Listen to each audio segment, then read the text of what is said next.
principles and other such consensus documents actually exhibit a pro-religion or pro-religious rather than a neutral attitude toward the subject matter. Their concern is that in the pursuit of its civic agenda, the emerging consensus errs in the direction of shielding religion from critical scrutiny and privileging the perspectives of religious insiders.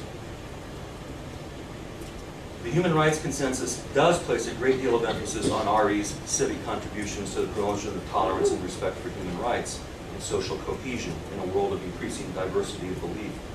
The educational rationale offered in support of RE sometimes seems secondary to the civic or problem-solving rationale. Yet one might ask why RE, more than any other subject matter, should be justified primarily on the basis of the civic rather than its more purely educational contributions. Danish scholar Tim Jensen has argued that the educational systems of modern secular states rest on the assumption that along with inculcating basic cognitive and communication skills, schools should transmit knowledge of the natural and social worlds that is grounded in scientific inquiry. Religion has been a central feature of human life in all times and places, and in the modern era it has become the object of study from a non-religious perspective, regardless of what name this perspective is given. On this basis alone, one wonders why a non-religious academic scientific approach to RE should not be compulsory in normal school subject, along with history, literature, languages, science, etc. Yet while critical inquiry is central in other academic fields, the study of religion seems often to promote a kind of uncritical deference toward religion that's inconsistent with a truly academic approach. The human rights consensus does tend to view religion as a subject matter that presents special legal and pedagogical challenges, requiring it to be treated differently from other subject matters in the curriculum. The Toledo Guiding Principles, for example, describe religion as a subject that, quote, touches upon human nature in a profound way and must be handled with a great deal of respect, showing sensitivity to different local manifestations of religious and secular plurality found in schools and communities that they serve. Such sensitivities will help address the concerns of students, parents, and other stakeholders in education. Close quote. The principles also encourage teaching that highlights sources from the religions that support peace, tolerance, and human rights, respect and caring for others. Not only may this help build bridges of understanding and respect between faith groups, it may also provide leaders with supplemental grounds for respecting the rights of others that may be more persuasive to them than purely secular modes of reasoning.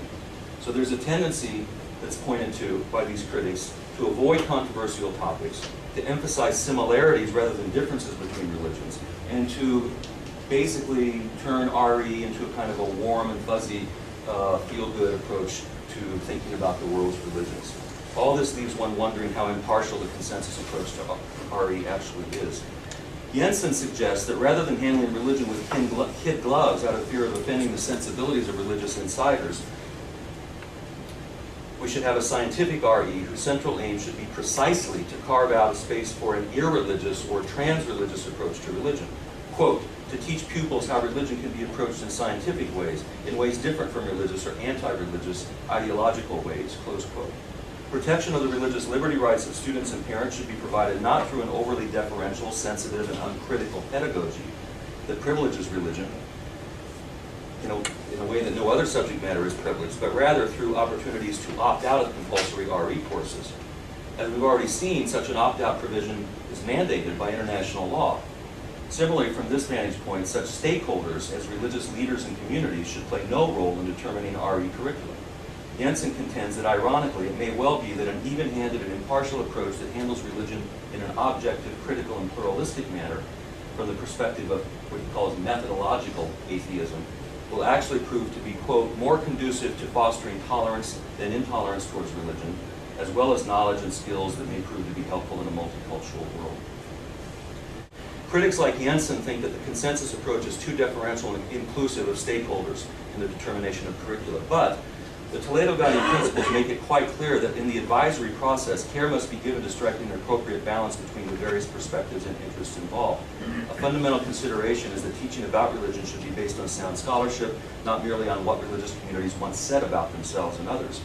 Representatives of religious communities should be given the opportunity to provide input and advice, but they should not be given so much decision-making power that the state abdicates its responsibility for oversight of the content and delivery of public education.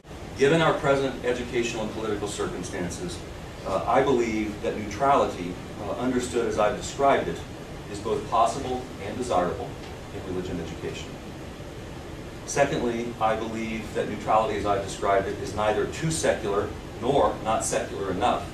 Rather, it's just about right.